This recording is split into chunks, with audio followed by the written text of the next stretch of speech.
நீங்கள் டிக்டேட் பண்ணிட்டு இருக்கீங்க. யூஎஸ் வந்து டிக்டேட் பண்ணிட்டு இருக்காங்க.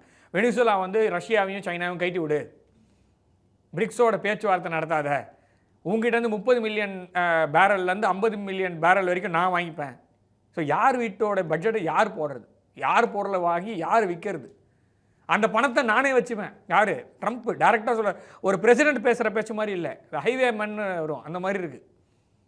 இது வந்து அவங்களோட கதை வெஸ்டர்ன் ஸ்டோரிஸ்லாம் கூட வந்து பார்த்திங்கன்னா அதை தப்பை வந்து க்ளோரிஃபை பண்ணுற மாதிரி இருக்கும். ராபின்ஹுட் கதையெல்லாம் பார்த்திங்கன்னா முதல்ல படிக்கும் போது நல்லா இருக்க மாதிரி தான் இருக்கும். ஸோ ஓகே அப்படின்ற மாதிரி தான் இருக்கும். ஸோ அதே மாதிரி தான் இருக்குது. So you cannot take that. So நீங்கள் வந்து டேரெக்டாக அவனோட பொருளை எடுத்து நீ விற்று அந்த பணத்தை நான் அவனுக்கு கொடுக்குறேன் அப்படின்னா அது அவன் பண்ணுறதுக்கு தான் அவன் அது அவங்களோட ப்ராப்ளம். ஜோ பைடன் இருக்கும்போது நீங்கள் என்ன பண்ணீங்க? ஜோ பைடன் ஆட்சி சரியில்லை நீங்கள் சொல்லியிருந்தீங்க. எஃப்ஜேபி ஊர் முழுக்க கத்திட்டு இருந்தீங்க.